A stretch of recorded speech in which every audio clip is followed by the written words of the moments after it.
Welcome to the Fitness and Nutrition Simplified podcast, where we take all the confusing, conflicting information and break it down so that you can live your healthiest, strongest, most energized life. I'm your host, Brian Fitzsimmons. Let's get it started.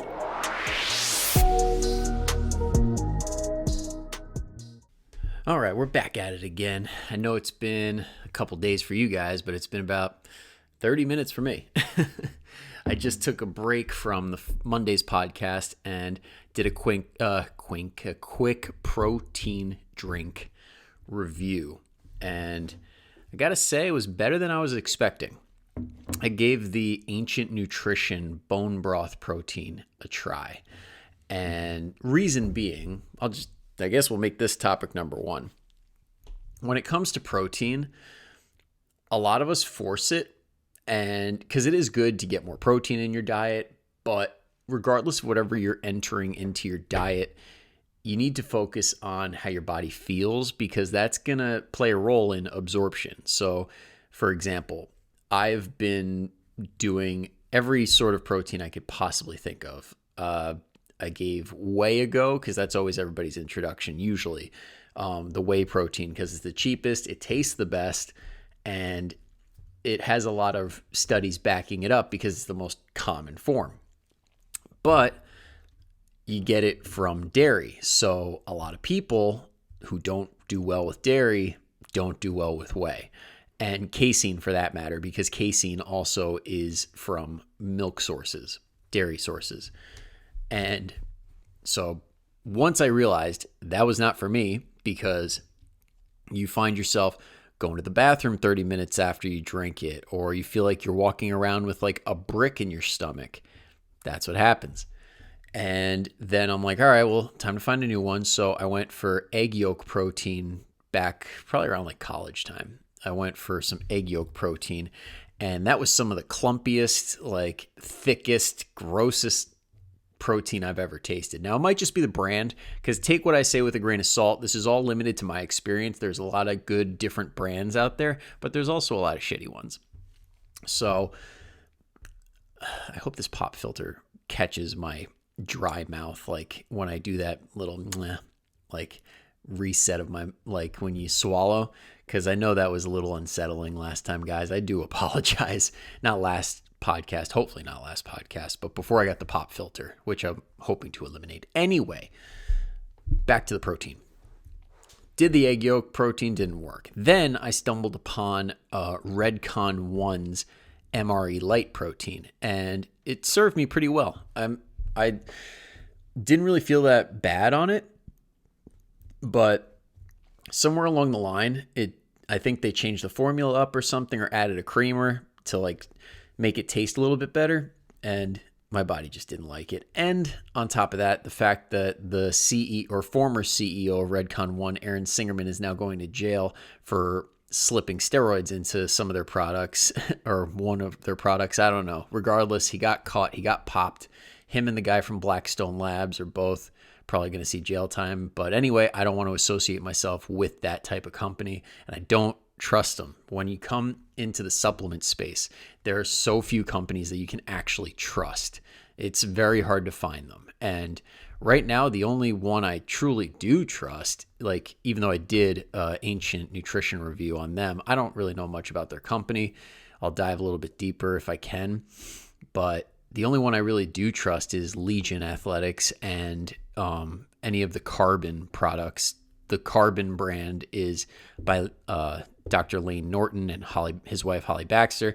And Legion products are Mike Matthews, who wrote that book, Leaner, Stronger, Faster, I think, or something like that. I'll put the book in the show notes because it is a good book. But he also runs Legion Athletics, which is one of the more respected supplement companies out there. But yeah, you got to really, really find companies that you trust, because there's so few, especially in the supplement space. Most are just scams, because like when it comes to protein, for example, a lot of them like to take shortcuts for money's sake. One really common thing with protein is that when companies will mess with the amino acid profile of the protein. So what I mean by that is, and this might not be the right verbiage, but there's protein in its whole form, and then there's amino acids, which are its most broken down form. And the amino acids are great and they provide a lot of benefit, but it's just not as effective as getting a whole protein source and like not having it in that broken down form. And the problem with the testing of products is that you can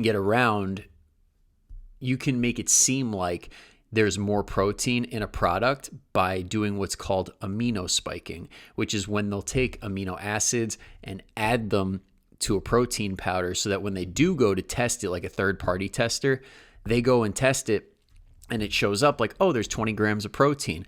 But in reality, there's probably only like 5 or 10 grams, and the rest of that was due to spiking it with amino acids because they're cheaper than the full form of protein. And I forget who it was. I think it might have been Mike Matthews or somebody else.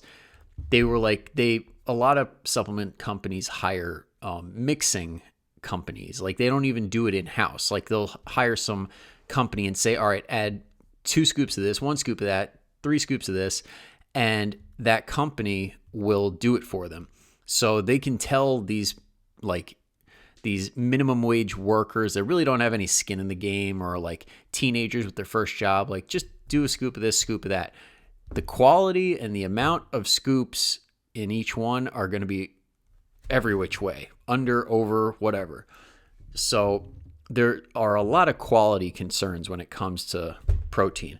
And you see this too with low quality proteins. Like some of them cause GI problems. Now, not necessarily because of the dairy problem, which, yeah, it's a legitimate thing, like dairy intolerances or sensitivities, whatever you want to call them. Yeah, they're real. But there are some companies that will cut protein with something. Like you see it a lot in the mass gainers. They'll put some form of like a low quality carbohydrate source or something to make it seem like the scoop is gigantic. Like they'll put anything in there to make it seem like for these mass builders and these like mass gainer shakes, you get this gigantic scoop, when it's really, they probably could have done it with half the scoop. And mass gainer shakes in general are pretty low grade, low quality. You're better off just drinking a regular protein shake and adding in things like, if you can handle the dairy, adding in things like whole milk. If you want to add in any powder, a dextrose powder would make sense, or anything like that. Or if you want to just put straight sugar in, you can do that too, because if the name of the game is weight gain, sugar can help. But yeah, that's my 2 cents on protein powders. And I gave this one a try. Not bad, not bad. And we're 7 minutes into the podcast, which means I probably drank the first sip around 20, 30 minutes ago. And as for that digestibility, that absorption, it's doing pretty good. I was hoping for that, because I can put up with a not so great taste and be willing to trial and error it and mix things in to make it taste better. And if the digestibility's right, if it doesn't feel like I'm walking around with a brick in my stomach. So all looks good. I can't wait to try the vanilla version of this, because I know sometimes with the chocolate, they add, because they want to cut the taste of the products, whatever their number one ingredient is, more times than not does not taste great. So they'll add in and pound the concentrate of something else, just enough so it doesn't mess with the calories, but enough where it's like, whoa, you can really taste it. So I think they went all in on the bitterness and the chocolatey taste, which isn't a bad thing. I'm good with chocolate. I like the dark chocolate. But if we're rating it on like a scale, like when you get the dark chocolate and you get the percentages of cocoa in it, this would probably be in like the 85% to 90 range, where it's like, all right, this is like, I taste chocolate, but God, I wish I got some milk chocolate after this one. So that being said, take it for what it's worth. I think the digestibility is worth it, and the help that it is in my diet, definitely worth it. And for you, be willing to experiment. Just because you found a company that you've been doing their product forever, do a real audit. Like, figure out, like, does this actually feel good in my body, or am I just doing it to like check a box and say I got enough protein? Because absorption does matter. And another thing to consider is if you're getting enough protein. Now, this one had 20 grams in each scoop, which is standard. A lot of times when you go to Costco, BJ's, Walgreens, CVS, and they have these proteins on the shelf, yes, they're dirt cheap. And then you look at something like this, like the Ancient Nutrition, theirs was $40 for, I think it was like 20 servings. I don't even think it was a full month. I might be wrong though. Anyway, $40 for a month's worth is like about what you want to be paying, assuming that the quality is there. But you see some of these that are like $20 or $25 for a month's worth or even more. And you look at the label, and when you measure dollars to protein, it makes sense because in each scoop, it's only like 5-10 grams. And you're like, this is a protein powder. What the hell am I paying for? And it's usually those cutting agents or like these fillers that really don't do a whole lot for you. So when it comes to, like, for example, let's say there were 20 servings in the Ancient Nutrition one. So there's 20 servings times 20 grams of protein. That would be 400 grams of protein divided by $40. It would be 10 grams of protein per dollar, I think.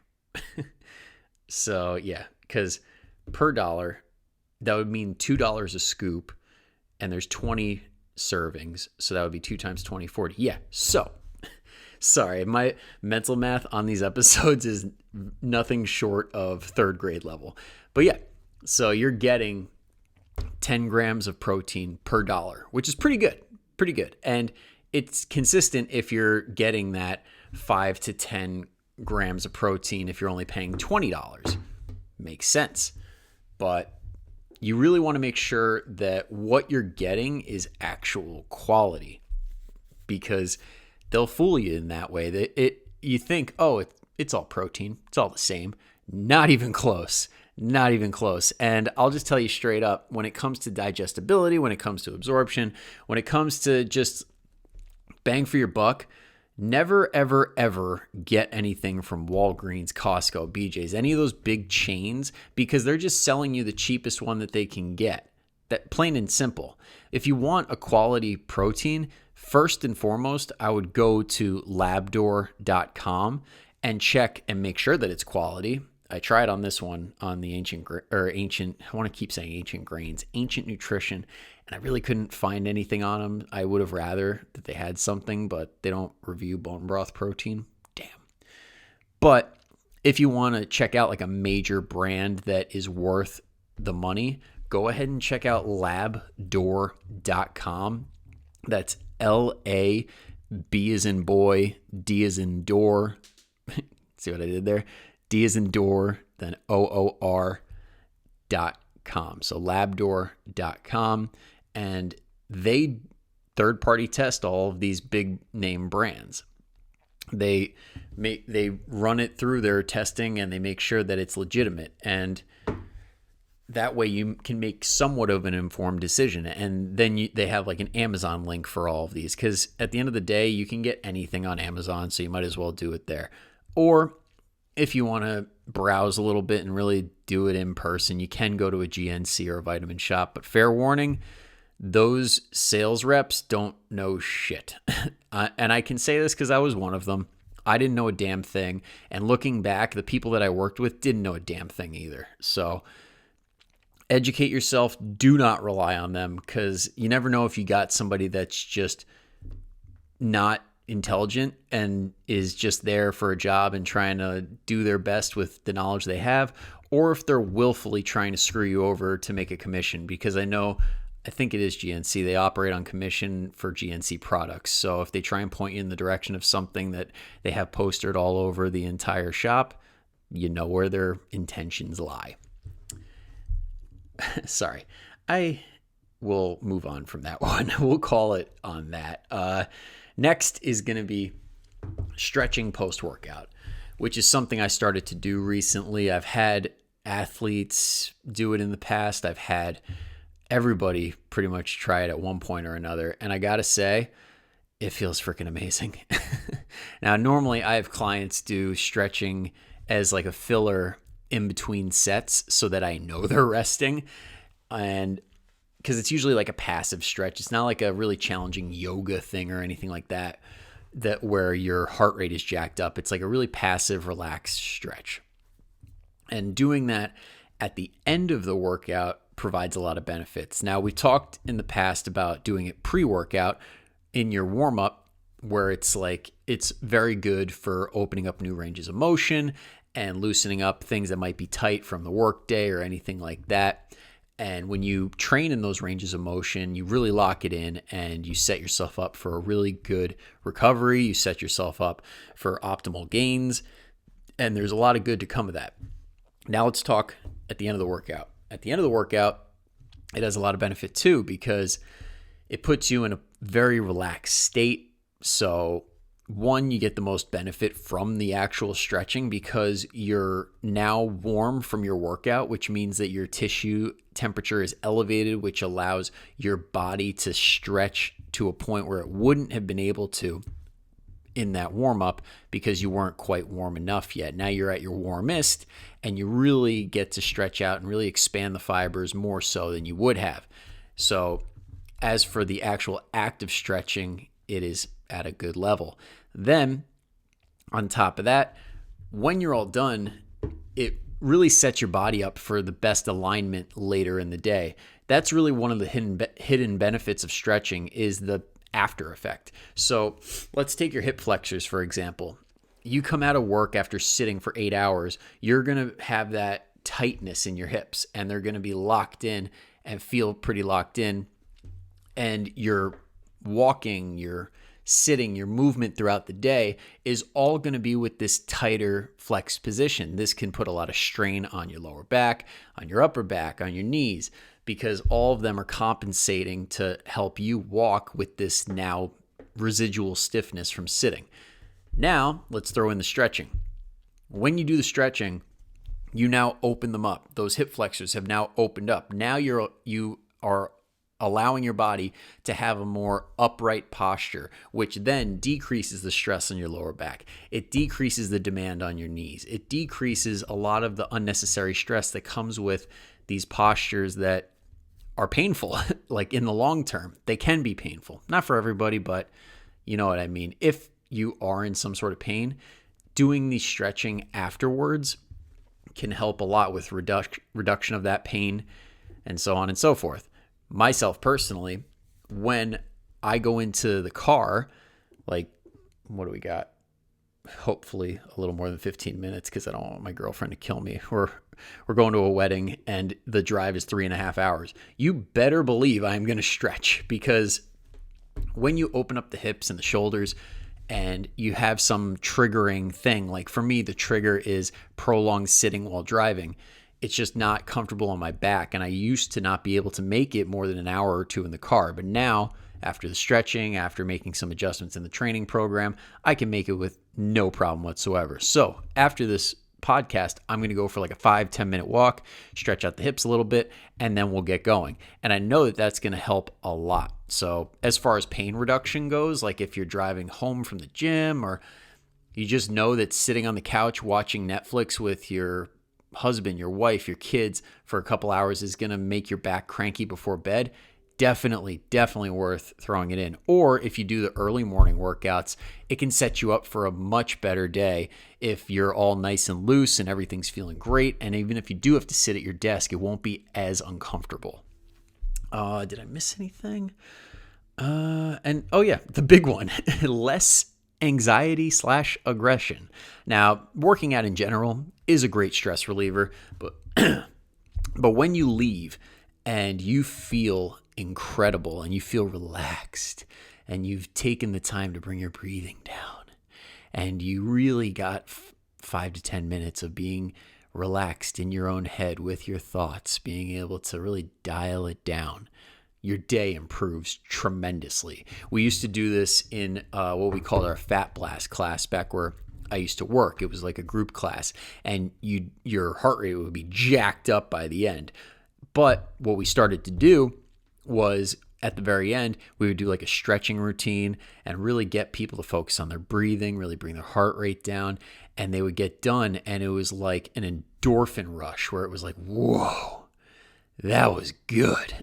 And literally without fail, every class, as soon as I'd be like, end time, they'd be like a group, oh, that was great.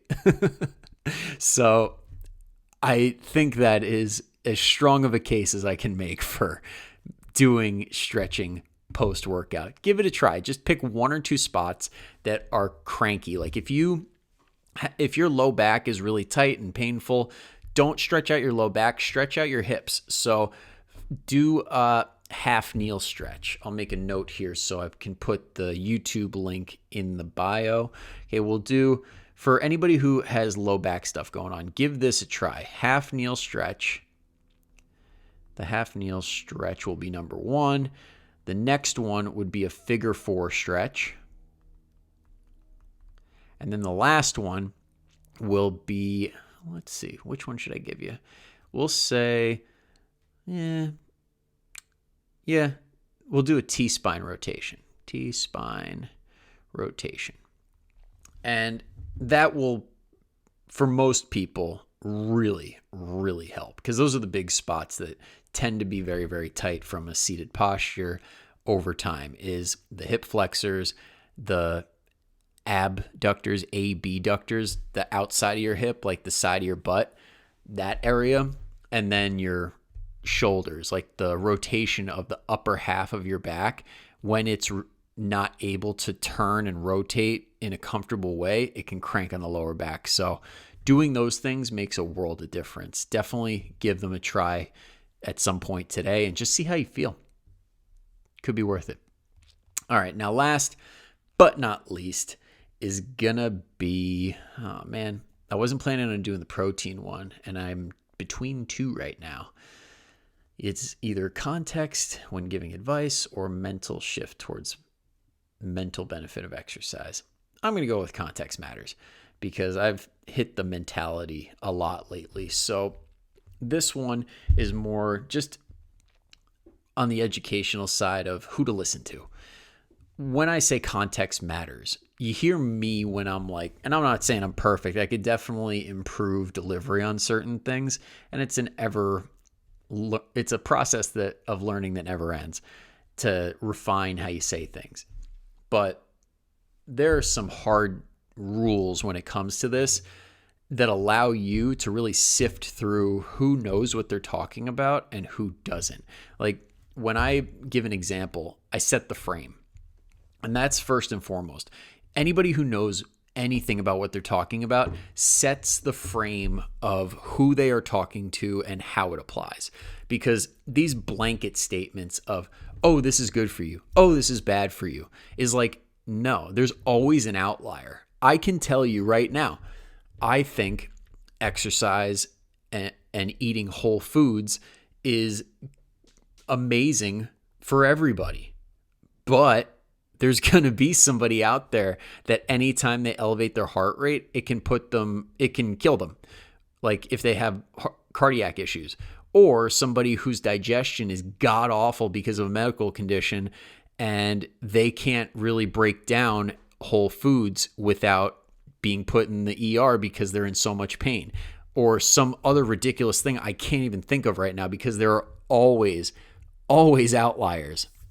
So a lot of times people fail to set the frame, and they fail to say, listen, this is for general public, general healthy population, and there's always a debate on what's healthy, what's not. But basically, a lot of people in the fitness space are speaking to healthy people, not diabetic, and nothing crazy involved in what they're saying. Because I've been guilty of it too. I've shit on sugar being bad for you, saying it's really not that bad in the context of a good diet. However, if you're diabetic, you can throw everything I said out the window, because when it comes to metabolization of sugars and how it affects your blood sugar and how it affects the rest of your body, your kidneys and all that other stuff, that is your body Your physiology has been changed by this condition. And what I say does not apply because it could potentially be some of the worst advice ever for somebody in that specific condition. It could be terrible advice that could land somebody in the hospital or worse if they go hyper or hypoglycemic, depending on which way they go. And that's never good. But this is why you got to set the frame, because especially fitness professionals, we're not doctors. And when you listen to doctors talk, they do this better than almost anybody. They're like, well, pause. Like they almost stop you in your tracks and they're like, okay, if we're talking about this in this specific situation with this scenario and we add this instead of doing this, and they're really kind of just eliminating factors, because when you're trying to answer a specific question, blanket statements aren't worth shit. They're really not. Will they be true for a lot of people? Absolutely. There's stuff that you can say, like when I say stuff, I don't say for everybody, or this is a guarantee.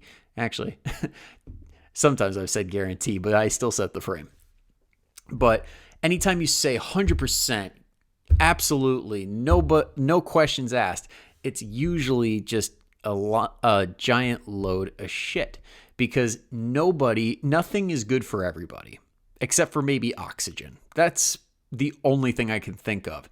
And even then, there's probably somebody out there that's like requires lower oxygen levels than everybody else. And you know what? There's always going to be outliers. So for that reason, you really got to get specific on setting the frame so that you can make a point and actually not be full of shit.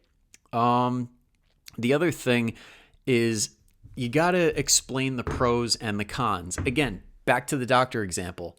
When you're about to get a medication or something, what's the first thing they tell you? Side effects. If you take this drug, just so you know, if you experience this, and this, come right back, because it's not right for you. Because at the end of the day, a lot of people in medicine, in fitness, in anything really, are educated guesses. It's just the most educated guess, or the highest educated guess. But that's because you really don't know. People are outliers. People will prove you wrong time and time again. And if you say that this works for everybody, get ready, because somebody's going to prove you wrong. And it's a very good sign of somebody that's either very, very new or very, very ignorant. So again, if you hear somebody saying, great for everybody, no downside, yada, yada, yada, full shit. And the last thing is, what are they comparing it to? So, for example, let's go back to the protein and say, oh, this marketing person is like, oh, it is 100% times more effective, and leaves it there, because I almost filled it in for them.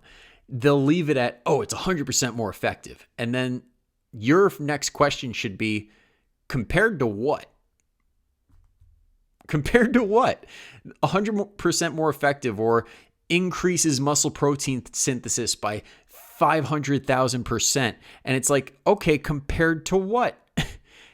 Compared to nothing? Okay. Compared to another protein supplement? Okay, which one?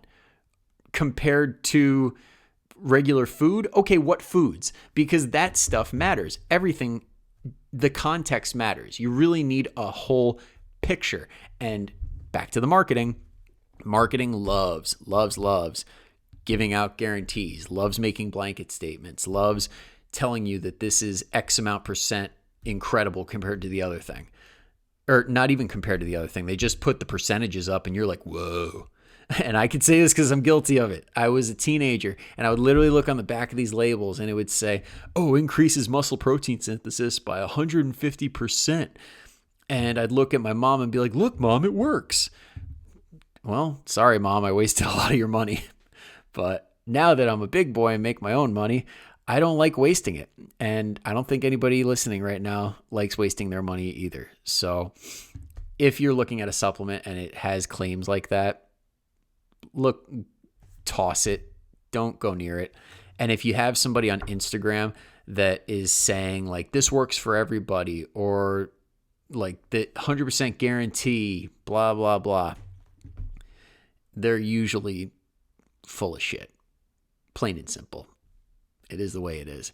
But if you do find those people that speak in the way that I told you, like they really set the frame, they really let you understand who this applies to, they give you the pros and the cons, like things that could potentially go wrong, to really inform you so that you're safer.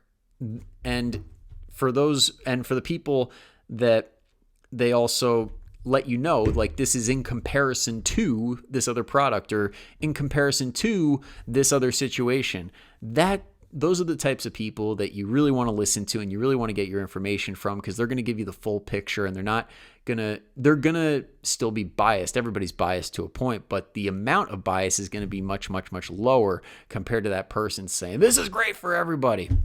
Sorry, I keep getting redundant, but this irks me when people do this stuff, because the same people that do this are usually relying on the fact that they've got pictures with their own six-pack and everything, and they're trying to fool everybody into thinking that they know what they're talking about when they really don't, because they take more time to edit their pictures than they do actually looking in textbooks and reading and having experience on the training floor and everything like that, because they're not real coaches. They're just pretending to be. So hopefully this will help you sift them out and really find some quality people that know what they're talking about. And off the top of my head, God, this show notes is going to be loaded. Okay, off the top of my head, we got people that I have found are very useful to listen to. Dr. Lane Norton. We got in the last episode, I mentioned Dr. Spencer Nadolski. When it comes to the muscle building, like when it comes to fat loss, like Lane Norton's a good guy. Alan Aragon for just general nutrition. When it comes to like muscle building and things like that, Dr. Mike Israetel. Let me just put that down. Another one is anybody really from 3DMJ. Eric Helms. He's also friends with Omar Isuf, who's a really, really good ambassador for fitness, just in general. Really good quality guy that I've been listening to for, God, over 10, 15 years. He's like a YouTube original. And that should get you in the right direction when it comes to like Mike Israetel. Anybody on the Renaissance Periodization team is really good to listen to. Eric Helms with 3DMJ, their whole squad is incredible to listen to. Lane Norton has the BioLane team, so they have people like Noah Lee or what's her name? It's escaping me. I can't think of it right now. But anybody you see with like the BioLane affiliation, they all know their stuff. They're high quality, high intelligence. So yeah, I'll put all those in the show notes so you guys have somebody to look at and really get an idea of what I'm talking about as far as quality of people to really get good information from. So yeah, I'll call it there because my brain is about to just quit giving me words. I'm not going to lie. This whole back-to-back podcast thing is harder than it seems, but it's probably like anything. It's just a muscle that needs to be worked, and each week it'll get easier and easier. So with that, I hope you have an amazing rest of your week.